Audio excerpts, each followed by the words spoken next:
All right. Susie. We're in the house. All right, I'm going to hit you with a question here. You've got an option. You can either sing a duet with Billy Joel up on stage in front of 100,000 people, Madison Square Garden, or you can present the next year's winning Premiership Cup to your Premiership captain and coach. Which do you choose? Billy Joel. I'm up there singing. Sorry, Billy I just interjected. You'd go for Billy Joel? Bit of piano, man. I don't know about Billy Joel now. Yeah, I don't know if too many people would want to be up there. I hadn't thought about that. I was thinking Billy Joel in like 1980, but Billy Joel in 2017, I'd be up there with old women throwing their undies and perhaps sanitary nappies. What about Meatloaf? Incontinence nappies. Meatloaf. Yeah, I tell you what. You could do both. You could hand the Premiership Cup and sing with him. I thought that Meatloaf was all right, and I still get entertained by listening. I can still listen to Meatloaf spat out of hell, and I actually liked it. I don't know why. Because you'll be gone by the morning comes. Yeah. So, so Jukesy, which one would you go for, Matt? Billy Joel with the sanitary napkins, or would you go for the Premiership? Would you go for the Premiership with Scott? And who's going to be captain next year? Is Selwood? This year? Selwood, yeah, it'd be Selwood. I'll be giving it to Joel. And then trying to hang out and get selfies with Gaz and Danger and Joel before they said, fuck off, get out of it. Yeah, they'd tell you to, sorry, mate, do you mind? We're trying to get a, yeah. So in that, so let's go back 1 week earlier. We got the preliminary final last year. Trent Conchant decided to just go a little bit of rough and tumble. Let's go for press, he got reported, I believe, or was it an instant report? Just going back to no, I think it was the what do they call the MRP match review panel. So they got him and they looked at it and they deemed that he was fit to play in the grand final because it was such a big game and he's such a good player and he's got such a good history and he's a nice guy. And he's done lots of kids clinics and stuff like that. He's a good guy. You can't kick him out of the grand final. But what he did was wrong. He punched a bloke, but a jumper punch, wasn't it? It was like grabbed him by the collar and gave him the old, let's kind of roughen each other up, and he got a jumper punch in there. And look at that. That's a connection too. He's got form. Low impact. He's probably the most prodigious. Him and Tommy Hawkins are the two biggest jumper punchers in the league. Is that right? Yep. Yeah, Hawkins is Hawkins does it in the jaw. He's tall. He's lazy with it. He's so tall. Of course they're going to clip him in the chin. It's like, dude, work out your fucking technique, you big prick. I think it's just clumsiness. He's just like, dude, if you're going to fucking do it, learn how to do it without hitting them in the... I remember a rover at Dandenong tried to do that to me. Oh. I was like, mate, if you're going to hit me, this is VFA. We can go at it. I don't think there's no time. This is not AFL, man. If you want to go at it, we can go at it. You don't have to do jumper punches. That's jaw. Yeah. Jaw. Look at that. Yeah, look, that's connection. That's a full connection. He got off that. Or was it this one? No. Yeah, was that? It was for, who did he hit? Concussed, yeah, Dylan Shield. Yeah, it was Dylan Shield. And Shield missed the rest of the game. He was off for the rest of the game and he missed it. Every day, every week, isn't it? Yeah. Well, Dylan Shield was pretty, he was vocal in his protesting of it. Well, he didn't protest it. He's kind of like, I've been concussed. I've missed the game. How does that equate? How is that fair? And it wasn't just a small game either. That was pretty much the biggest game in his life. You know, you're looking at a 21-year-old, I believe Dylan Shield, might be 22. He's a elite runner, good fair player. Does everything arguably right. Their best player. Good hamstrings. really Have you seen him? He does strong this posture, hamstring thing. I've seen it on Facebook. Okay. Where he goes out and then back in, and it's just all hamstring. Have you got some sort of weird hamstring fetish that you... I think I might. It's something to do with the murder of hamstrings. Well, I tell you what, he's a, he's got a bit of a rock and roller hairstyle, by the way, Trent Cotchin. Yeah, it's very Ace Ventura, Pet Detective. And he doesn't look like a hard guy, but he does go hard at it. There it is there. He really goes hard at it. That was it there. Oh, that's it wasn't a jumper punch. It was actually, that's right. Head over the ball. He's gone contact first and the ball at the same time, which is the way you kind of you're brought up, hardwired into your footy DNA. But now, duty of care dictates that you go for the ball, but you have to be aware and show due diligence in the care of people around you. It's tough, mate. The game's very fast. What do you guys think? You guys played at a relatively high level. Is that... Nobody paid me due diligence and gave me a fair go. They just ran straight through you. And, this is the thing. I played a game once. I was running with a fly to the ball. A guy lines me up, didn't even go for the ball, just lined me up and cleaned me up. And it was play on. Play on. That should be, that also leads to the, should you be taken off the ground? Do you know what I mean? Should there be red cards for that incident? What do you think? If he's not going to be missed next week, at least red card or 20-minute sin bin. What's the deal with this? I think that'll happen. I can see that coming. I'm not sure if it's the right thing, but I don't think that's worthy of a red card. With the duty of care and head and what I know about concussion and the evidence, I've met this bit of a rugby league legend at the club here, and he'll say something, and then he'll say exactly the same thing within a minute. And I was there for I was hanging out with him probably for about 15 minutes, and he was saying the same thing over. I'm like, holy fuck, that's... He wasn't saying, you can't get me another beer, mate, can you? He was actually saying that. I don't know. Think about Do you know, the other thing is the grand final, the way that the deterrent that the AFL have done is they've said if you get suspended, it's a double penalty. So if you get 2 matches, it's 4 next year. It's a double thing. But the final... The Alistair Lynch rule. That's right. He got 8 10 weeks. weeks. 10. Yeah, 10. 10. And he didn't land a punch. It was fun. I thought that he could have done a little bit more. I thought he could. They were hail. All he did was create rain. Do you know what I mean? That's all he did. Right. It was right. Yeah, that was a funny dance, wasn't it? He and which Wakeland was it? One of the Wakelands. Daryl and Shane. And they both were quite similar. They were quite similar players, but one was more confident than the other one, from what I understand. Yeah. But so getting to our point, we've are we too lenient on the grand final eve of, preliminary final reports? Can we? Can players?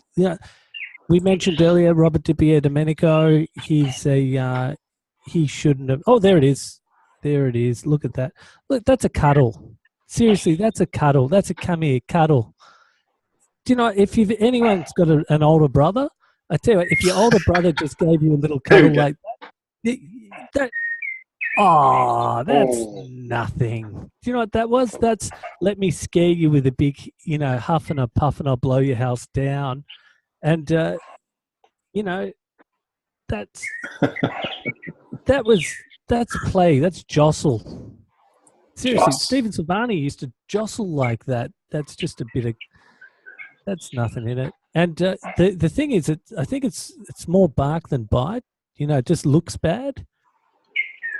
Alistair wasn't a fighter. That was the first time I ever seen him behave in that fashion. Yeah. What about you? I can't remember him ever getting into fights during his Fitzroy, Brisbane. I remember he had glandular fever and missed 12 months, didn't he? And he had chronic fatigue. Not glandular fever, chronic fatigue. It was, yeah. He was the first ice bather. Yep. He got done for steroids or because he was using medication to combat the chronic fatigue. But it wasn't really performance enhancing. It was kind of, well, it was, but and he also he got the first $1 million contract, didn't he? It was like 10 years, 10-year contract, $1 million. Which he regretted. Yeah. There's a Federer. He does look like he means business there. I got to tell you, he was the strongest guy in the AFL at one point, bench press wise, very strong. Steroids. I can still remember his first year of footy with Fitzroy. He would take a spectacular hanger. He'd fly for 5 and maybe take 1 every single game. He's athletic, that's for sure. Yeah, out of Tasmania. Yeah, you're not going to see many more athletic than him. And he's wearing number 11, which is an interesting number. I've always thought 11 was like 2 legs. Legs 11. Legs 11. Bingo. And, call me Bingo if you want, but B-I-N-G-O. Yeah, Lynch was definitely an athlete. Good kick, good hands, could move around, good on either side of his body. But when it comes to landing punches on grand final day, sorry, mate. Yeah, no, you don't get the vote. No, you get 10 weeks, and he was at the best of his. Wasn't he at the best of his form around that stage? That was his last year. That's why he started it. That was his send-off. Yeah, he was his last game. He's like, oh, bring it on. So I might as well call it quits and do it in a proper way. And he got 10 weeks. What's the point of 10 weeks? A week for every missed punch. Yeah, that's if he's retiring. Like now, if you're going to retire, this is just on our thing. As far as if they're going into retirement, they're not allowed to do any media commitments for the next 2 years. They're banned from media for 2 years. We'll see if these players who are going into retirement, whether or not they're willing to take a 2-year, like the high-profile players. Or what if they father and son, when the son comes up, they have to serve the penalty? That sounds like Ramesses, that stuff. The sins of the father. The sins of the father. That's, firstborn of every child, firstborn of those Hebraites, we'll get them. And, what the hell's a Hebraite? That's what the... It's a combination between a Hebrew and an Israelite. A Hebraite. Hebraite. I'm pretty sure it's a Hebraite. I'm going to check that. Check it. I'm going to Google that. It's a fruition. No, it could be. It's a fruition. It's going to come to fruition, this one. Hebraite. I'm going to check this. Hebraite. Okay, I'm going to mute. You guys can talk about. Walshy, there's Herbalife, which Anthony Koutafidis sells. Does he?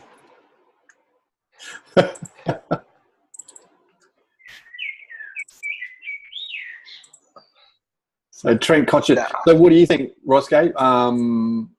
With Trent Cotchin, say, they still won't let me look at that. They still won't want to put me through a pay gate for that.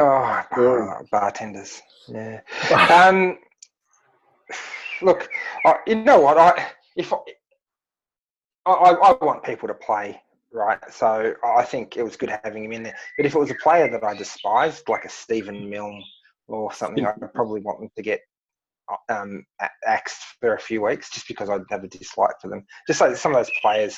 Who's the guy for... Ballantyne, God. Yep, suspend him. I loved it when he got clocked by Scarlett. That was fantastic. Everyone talk about brain fades. Yeah. Well, I think that was almost premeditated. Everybody was flicking him texts the next that night. Good on you, big fella. Everyone. Yeah. I think the whole league was happy with that. So back to red cards. I don't think that's worth a red card, what Cochin did. But the whole protect the head, yeah. Yeah.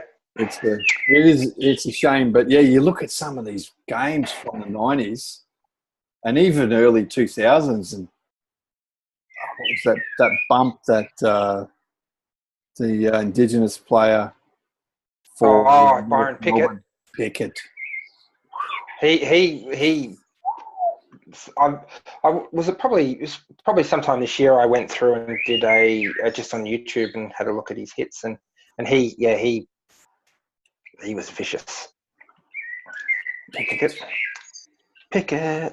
Yeah. Pickett. Walsh, are you back? Has your little what was it? I am still kind of like Still looking through this, for it? and I do believe, mate, it's the Hebrew light, and it's not a beer, by the way. It's not. It's not a full Hebrew. It's not a light beer. It's not a light beer, by the way. Just in case anyone wants to know, if we're sponsored by any breweries, not the Hebrew lights. We're not going to go there, but. I do believe that the nation of Yahweh, the God of the Old Testament, and there's some connection there. So look, I don't know, the descendants of the ancient Israelis. That's all I'm going to say to those Hebrewites. And do you know what? I tell you what, if there was a Hebrewite playing in today's game, I'm pretty sure he'd be down on the ground doing what that guy's doing now. They had a pretty tough time over in Egypt. Here it comes. Speaking of connections. Look, Pickett. Was censored. You know, he turned it up there, Pickett. There was a tough ball get, and he. You know, I reckon. Yeah, he didn't go for the ball whatsoever, and that wasn't. Looked like he was going to. That's what it was, so disguised. Oh, yeah. And you hear the commentators here. They actually say that's how that's footy. Back, that was okay. The cultural shit. Yeah, that was all good. Look at the guy's head. Oh, that's you know what? All there.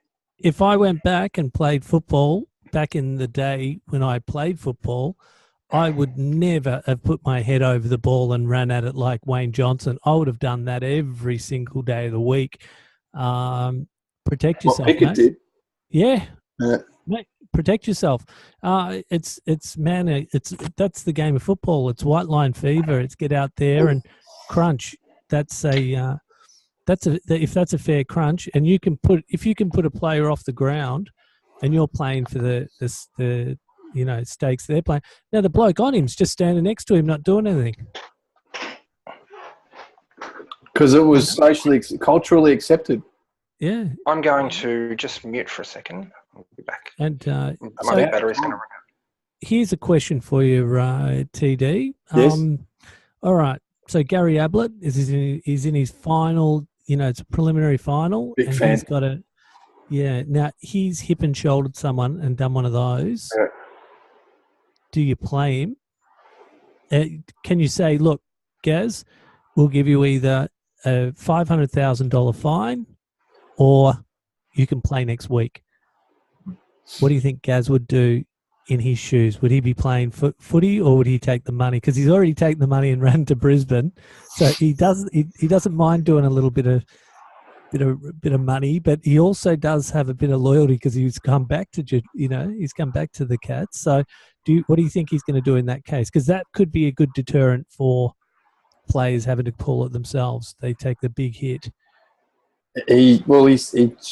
He's a big fan of LeBron James, and LeBron, I think that's what he wanted to do. He wanted to go to Gold Coast and win a flag with a different team. Yep. I'm sure he would take the $500,000 fine, because he'd have so much bank now, and probably can continue. He'll get straight in the media. He'll probably be doing 7-figure media deals. So 500. Of course it's going to hurt, but I'd say he would, and also the competitor that he is, Yep. He would do anything. So he's probably on. That's probably his salary, right? That's probably his yearly salary. He's 500. 500. Maybe now he probably took a discount. Yeah. It was weird. There was sort of back ended. I think there was. Forgot how it was supposed to go. They paid more money up front to Gaz, and his salary was coming down, and that was one of the things Gold Coast wanted. Was for due compensation. Was, hey, we've paid a lot of his salary already, so he's not actually worth what we were going to pay him. We've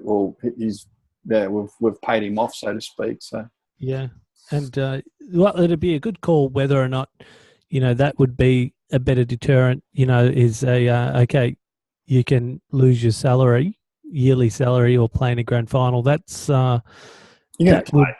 You're going to play. Yeah, that.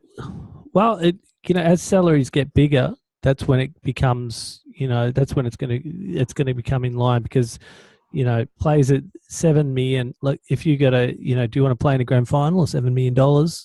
Once you got the big guns, because that's where we're looking at. They say happiness. Whoa! They say happiness doesn't really change between like 80,000. You get $80,000 a year, and I think someone was saying between 80 and 200. But definitely that first 80, that's all you need. You don't really. After that, it doesn't really do much for you. And I've got to tell you, I'll take the 200 before the. Geez, you're quiet. You're going really quiet there, mate. Really? Is that better up here? That's better. Yeah, that's better. You'd take the 200, did you say? I'll take the 200, but the thing is that, so the money's a deterrent. That's one thing. Missing games. That's number two. Number three is they may do a point system, like a team, to deter. A team. It's like the team gets points taken off. So if your number one player gets reported, that might be worth, say, 10 points. And if a team throughout the year, you have a certain amount, it gets taken off the actual team. So the team might only, they might have a system where, so if the best player can play, but then one of the you're on a point system, so like in disabled basketball, where the players have got a certain points. So a Dangerfield might be worth 5 points, and one of the flankers might be worth 4 points, and like a back pocket 3 points. So players are worth different points, and you're only allowed a certain amount of points on a ground. So you can only play so many guns. And if you have a system like that, and if you get reported, you lose the amount of points that you're allowed on a ground. We've got a similar thing with that with transfers in the AFL Cairns. We've got a particular amount of points. So if you can't poach, it was to deter poaching of players. Yeah, and look, that could be an interesting way to balance, because they want to make the competition fair. Is to have a point system. You can only have, you've got to play a certain amount of rookies on, you may have to put in some international rookies, some local rookies, in every game. That way, to make the game more even, and to make it more international. These are some ways how you can kind of play with the structure of the whole AFL system, and and to stop reports, that means that, you get reported. Depending on the severity of the report, it affects the team, not the individual, because it's a team game, right? So Trent Cotchin, he misses. Okay, Phil Carman missed a grand final. All these guys, but it hurts the team. But what if it was a lower ranked player that took out one of the best players? Then it's not really a massive hit to the team, it's more to the other team. So it's to balance it out. Players have probably got to be on a scale. They've got to be worth points. That's where we're looking at, I think, in the future. And if because it's putting too much pressure on the AFL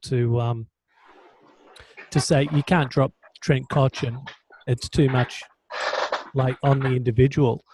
Like he's a member of the team, so you got to affect the team somehow. Oh, Yeah, that's rough. oh, mate, he was spewing. Yeah, he's just got him right where he wasn't expecting it either. Yeah. He's copped a few, Chappie. That could be an elbow too. Yeah, Chappie's been on the. There he got him. That's the one that. I tell you what, that was a clean one, wasn't it? Flush on the chin. Chinny chin. That was Scarlo. Boom shakalaka.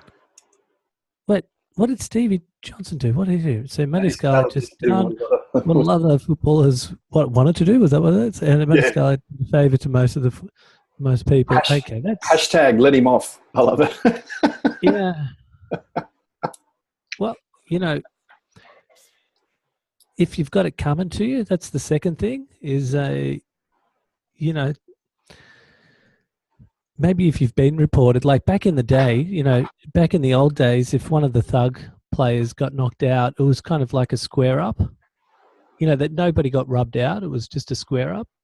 And Neil Baum, you might remember him, the Collingwood general manager, he knocked out. Now it's Richmond. Sorry, he knocked out Jeff Southby.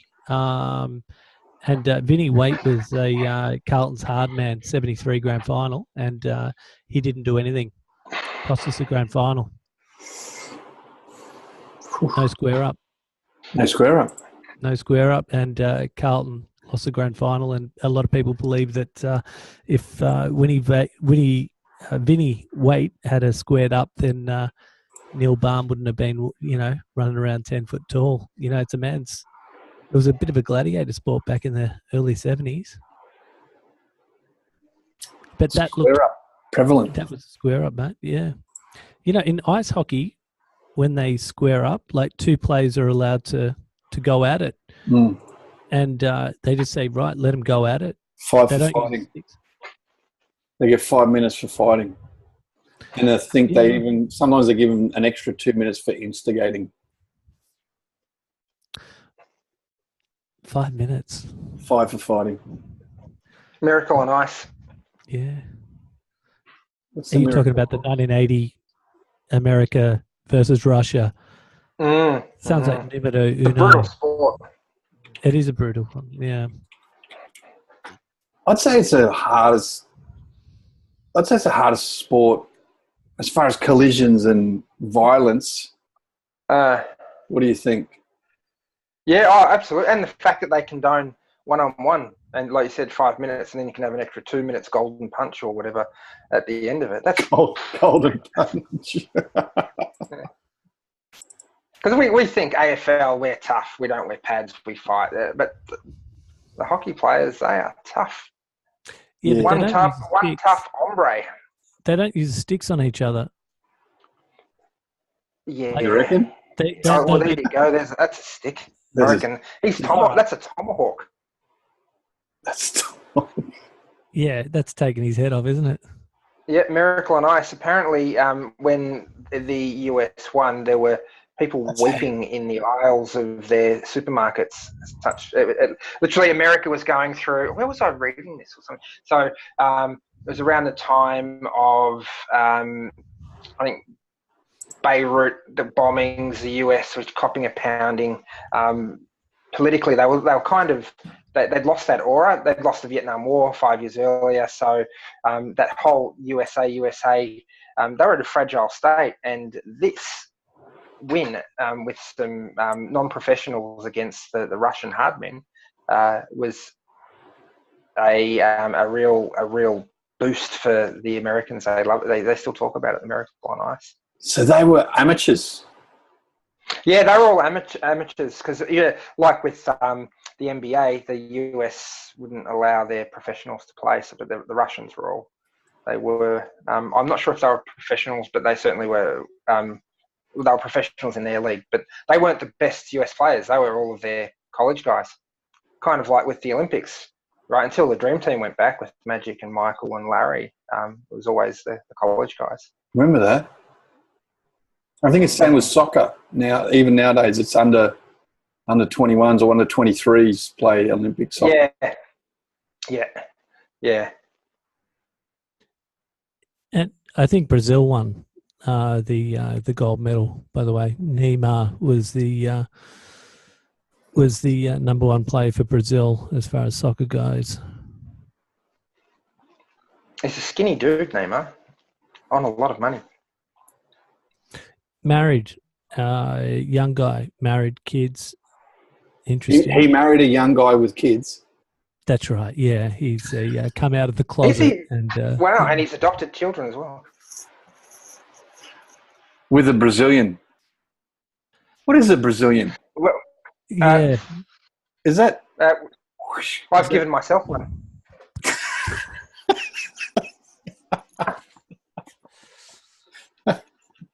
Is that wafer thin? Oh no, that's landing strip. I think we've gone down a dark wormhole here.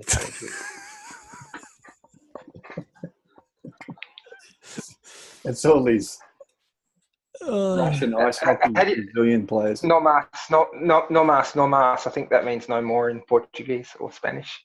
No mas. No mas.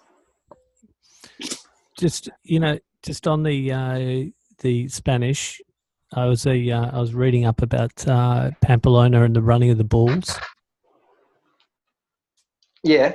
And I just think a lot of people think that I don't know. It's more of a celebration. It's a festival, the running of the bulls, and just whether or not these type of, we're talking about gladiator sports, whether or not bullfighting could classify as the toughest sport, since as they were putting it up there with ice hockey, Aussie rules. No way. We have literal bulls running at you with horns that can kill you, whereas we have Byron Pickett wearing like running over the top of the bull and giving you a broken jaw or something like that. I don't know. Is there, like, we know it's going to be hard, but you're not going to die. Where those those bullfighters, they are the absolute pinnacle of sportsmen, really. But they're armed with swords as well. So they're just pretty brutal. Bullfighters. I'm just going to get the stats here, mate. Yeah, well, if there's might be a Romero or some, Salvador or something, who, if you just type in there who's the greatest bullfighter, I don't think Gary Ablett Jr. is going to come up in there, but he definitely does play footy like a bull, doesn't he? He gets in there. Wow. 533 have died since 1700.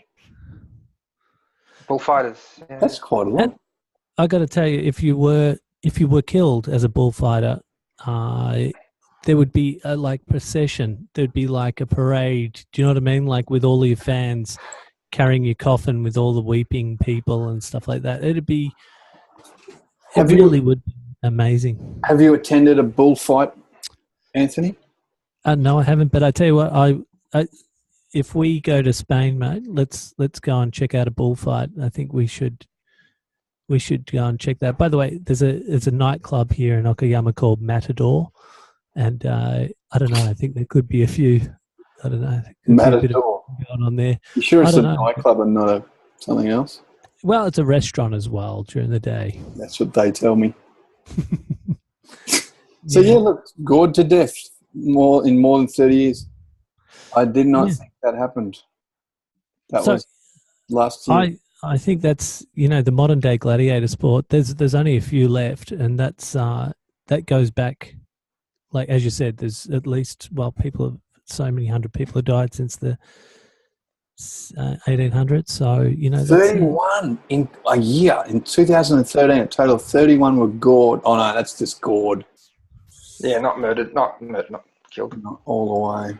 Yeah, and a lot of people don't kill them now. They just put they don't actually stab them with a sword. They just put I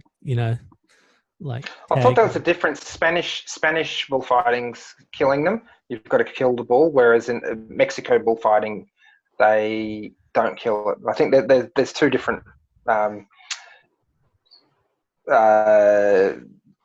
Categories or something? styles or categories. Yeah. Okay. Well, I tell you what, let's go see the real one. Let's not do this Mexican sort of like pretend stuff. Let's go see the real stuff and get ourselves to Madrid or Barcelona or wherever it may be. Barcelona. Yeah. And I think we had Italian. Did we have we had some Italian in the last podcast. Can we have a little Spanish as well? We had "Cómo esté." We had "Cómo estás." Yeah. Is the ¿Cómo estás? ¿Cómo estás? Pantalone. I love my Spanish wine. It's one of my favorite wines. Oh, bravo! That's Italian, isn't it? I always mistake the. Yeah, but the Romance languages are all very similar. The Latin. They are, aren't they? So we might have to just, "Cómo estás?" I was going to say "Hasta la vista," but that might end up being German. And I'm not going to.